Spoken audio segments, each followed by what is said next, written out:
Assalamualaikum Ustaz. Waalaikumsalam warahmatullahi wabarakatuh. Alhamdulillah khair Ustaz. Ingin melanjutkan pembahasan tentang yang kemarin Ustaz, belajar kepada guru sejati. Ya. Ada pertanyaan yang muncul di benak kami gitu. Dari sekian banyak kajian-kajian, baik itu secara langsung maupun di dunia maya atau di YouTube, kita lihat banyak kajian-kajian sekarang itu yang membahas tentang agama, tapi kebanyakan tidak punya dasar dan tidak memakai dalil. Entah dari mana dapat ilmunya. Jadi seolah-olah dalam Islam ini tidak ada mempunyai ukuran atau standar kebenaran itu. Jadi berbagai macam kajiannya yang kita lihat sekarang di dunia maya. Jadi bagaimana itu Ustaz? Ya, yang pokok masalahnya apa? Apakah kajian-kajian yang seperti itu berdampak kepada akidah Islam kita atau bagaimana Ustaz? Jadi gambarannya dari kajian itu terlihat seolah-olah standar kebenaran itu tidak ada gitu ya. Ya. Baik, silakan duduk Bakri. Saudara-saudara sekalian, ini adalah tantangan sangat besar bagi generasi Islam, apalagi di akhir zaman. Orang bebas berbicara apa saja yang mau mereka bicara, dan orang bebas juga mengaku bahwa apa yang dia sampaikan itulah benar. Sehingga yang paling bingung itu adalah umat generasi muda. Itu yang paling bingung. Seolah-olah dalam Islam itu tidak ada standar kebenaran. Nah, mari kita lihat. Sebenarnya Rasulullah sudah menyampaikan bahwa standar kebenaran itu ada dan pasti benar, yaitu kebenaran ilahi. Nah, kebenaran ilahi itu tidak lain adalah Al-Quran. Misalnya disebutkan di dalam surat yang kedua Al-Baqarah, surat yang kedua Al-Baqarah ayat 147. Al-Baqarah ayat 147. A'udzu billahi minasyaitonir rajim. Al-haqqu min rabbika fala takunanna minal mumtarin. Kebenaran itu dari Tuhanmu, maka janganlah sekali-kali engkau Muhammad termasuk orang yang ragu. Nah, standar kebenaran ajaran Islam itu tidak lain adalah Al-Quran. Al-Quran standar kebenaran. Kalau standar Al-Quran kebenaran, sekarang ini kondisinya kebanyakan kita tidak mengerti Al-Quran, mengabaikan Al-Quran. Jadi gimana Ustaz? Apakah kita tidak bisa mengetahui kebenaran? Itulah sumber bahayanya. Allah sudah kasih pegangan hidup, sumber kebenaran dan ukuran kebenaran, tapi malah generasi mengabaikan. Bahkan dakwah-dakwah pun jarang sekali yang mengajarkan Al-Quran itu kepada umat. Otomatis umat buta terhadap Al-Quran. Padahal Allah sudah jelaskan fungsi Al-Quran di surat 45 ayat yang ke-11. Surat ke-45 Al-Ghashiyah ayat 11. Bismillahirrahmanirrahim. Hadza hudaw walladzina kafaru bi ayati rabbihim lahum adzabun min rijzin alim. Sadaqallahu alazim. Artinya, ini Al-Quran adalah petunjuk, dan orang-orang yang mengingkari ayat-ayat Tuhannya, mereka akan mendapat azab berupa siksaan yang sangat pedih. Jadi jelas di situ dikatakan bahwa Al-Quran ini adalah pedoman dari Sang Pencipta untuk manusia sebagai abdi. Maka kalau manusia mengabaikannya, sudah pasti sangat berbahaya. Sehubungan dengan itu, maka Sang Pencipta mewajibkan kepada abdinya untuk mempelajari Al-Quran. Kita lihat di surat yang ke-28, surat Al-Qasas, ayat yang ke-85. Surah yang ke-28 Al-Qasas ayat ke-85. A'udzu billahi minasyaitonir rajim.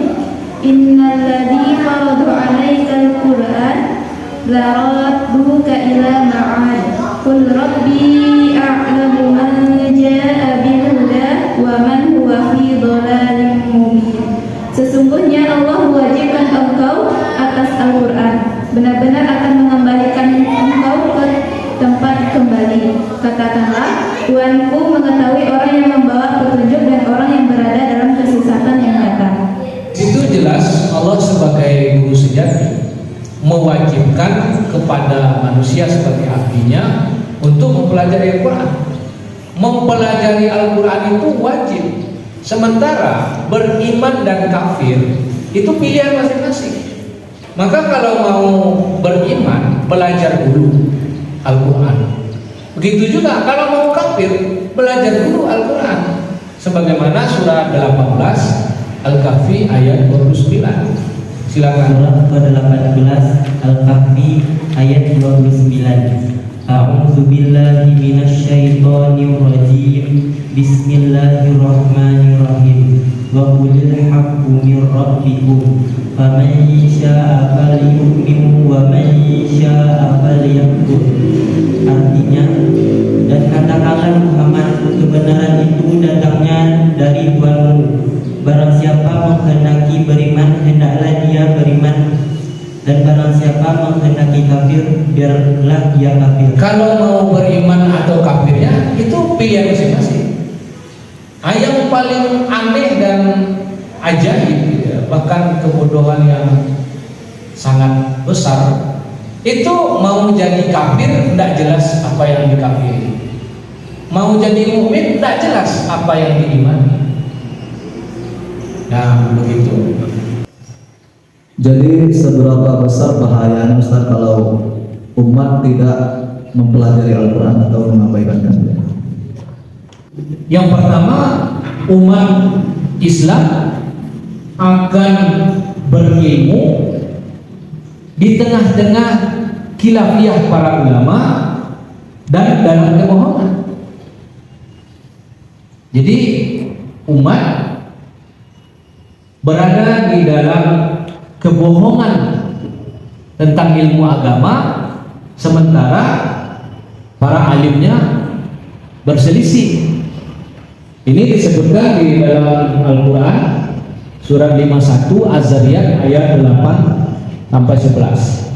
Surat yang ke-51 Az-Zariyat ayat 8 sampai 11. A'udzu billahi minasyaitonir rajim. Innakum lafi qaulin mukhtalif. Sungguh kamu benar-benar dalam keadaan berbeda-beda pendapat. Yu'faku anhu man ufik. Dipalingkan darinya Al-Quran dan Rasul orang-orang yang dipalingkan. Qutilal harrasun. Terkutuklah orang-orang yang banyak berdusta. Alladzina hum fi ghamratin sahun. Yaitu orang-orang yang terbenam dalam kebodohan dan kelalaian. Itu salah satu bahayanya umat berada di dalam kebohongan beragama, sementara ulama berselisih. Entah mana yang benar, entah mana yang salah, tidak ada ukuran. Begitu. Ada yang perlu ditanyakan, Roma? Apa saja bentuk contoh kebohongan dalam beragama ini, Ustaz? Apa saja contoh kebohongan itu, gitu ya. Nah, pertama, di tengah-tengah masyarakat itu kita dengar apa itu dosa, misalnya kita tanya. Mereka jawab, oh dosa itu tidak terlihat, dosa itu nanti di akhirat. Nah, ternyata pemahaman ini adalah bohong. Sang pencipta guru sejati mengajarkan kita bahwa dosa itu terlihat. Ada dosa yang terlihat, ada dosa yang tidak terlihat. Contohnya ini di surat yang ke-6 ayat 120. Ya, silakan. Surat yang ke-6 Al-An'am ayat 120. A'udzu billahi minasyaitonir rajim. Fadharuhu zahiral ithmi wa batinahu. Innal ladzina yaksibuna al-ithmi sayuzawna bima kanu yaqtarifun. Dan tinggalkanlah dosa yang terlihat ataupun yang tersembunyi. Sungguh orang-orang yang mengerjakan perbuatan dosa kelak akan memberi balasan sesuai dengan apa yang telah mereka kerjakan. Apa yang tidak jelas? Guru maha guru sejati, guru yang sebenarnya guru menjelaskan bahwa dosa itu bukan barang gaib, tapi dosa itu adalah terlihat, nyata. Ada dosa yang zahir dan ada dosa yang batin. Nah, lalu kebohongan yang terjadi katanya dosa tidak terlihat. Yang tahu dosa hanya Allah. Dosa urusan Allah. Nah, seperti itu. Ya. Ada yang perlu disambung tentang dosa ini? Kan katanya ada ibadah-ibadah yang bisa menghapus dosa. Jadi dosa itu bisa dihapus atau dosa itu apa sebenarnya? Itulah akibatnya kebutaan umat terhadap Al-Quran. Katanya ada ibadah menghapus dosa. Dosa bisa dihapus-hapus gitu ya. Sebenarnya dosa itu apa? Kamu gitu ya. Yang bisa dihapus itu satu tulisan, yang kedua memori. Maka kalau kita kembali ke Al-Quran, Allah sebagai guru sejati telah mengajarkan kita hakikat dosa. Sebenarnya istilah dosa itu bukan istilah dari Allah, tapi istilah dari bahasa agama lain. Kita lihat ke Al-Quran. Pertama surat yang ke-2 ayat 219. Dosa itu dengan kata ismun, lawannya atau pasangannya adalah naf'un. Naf'un sudah jelas artinya manfaat, sedangkan ismun diartikan dosa. Manfaat pasangannya dosa. Apa yang ini dimengerti? Enggak kan? Enggak. Seharusnya manfaat itu pasangannya dosa. Jadi dosa dengan kata ismun adalah segala bentuk perbuatan melanggar undang-undang Allah yang pasti memberi mudarat, baik lahir maupun batin. Yang kedua, dalam Al-Quran itu Allah sebagai guru sejati mengajarkan dosa disebut dengan istilah zanbun. Zanbun itu artinya adalah tindakan kriminal, menyakiti, menganiaya, melukai, memukul, meninju, gitu ya, membunuh, itu masuk. Contohnya nih di surat 26 ayat 14, surat Asy-Syu'ara. Musa melakukan satu tindakan kriminal. Apa yang dilakukan? Di sini di surat 28 surat Al-Qasas ayat 15, memukul orang Mesir. Satu kali tinju mati.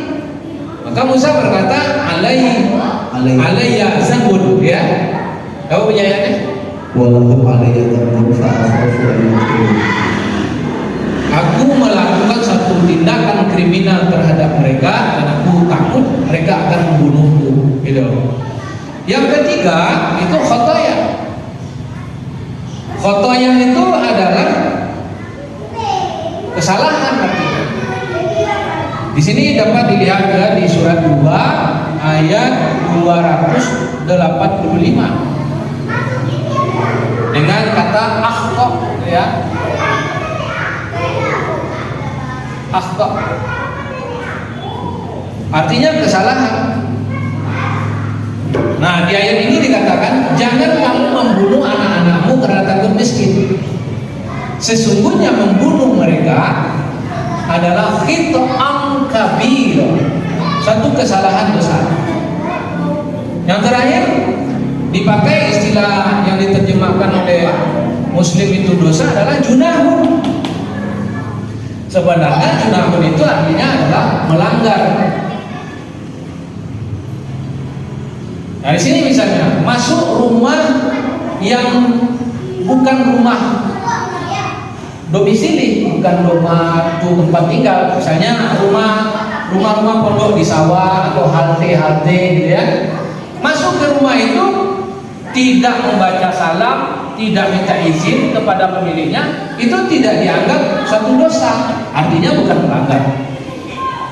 Maka kesimpulan dosa itu di sini di surat 2 ayat 61. Dosa ialah perbuatan mengingkari aturan-aturan Allah.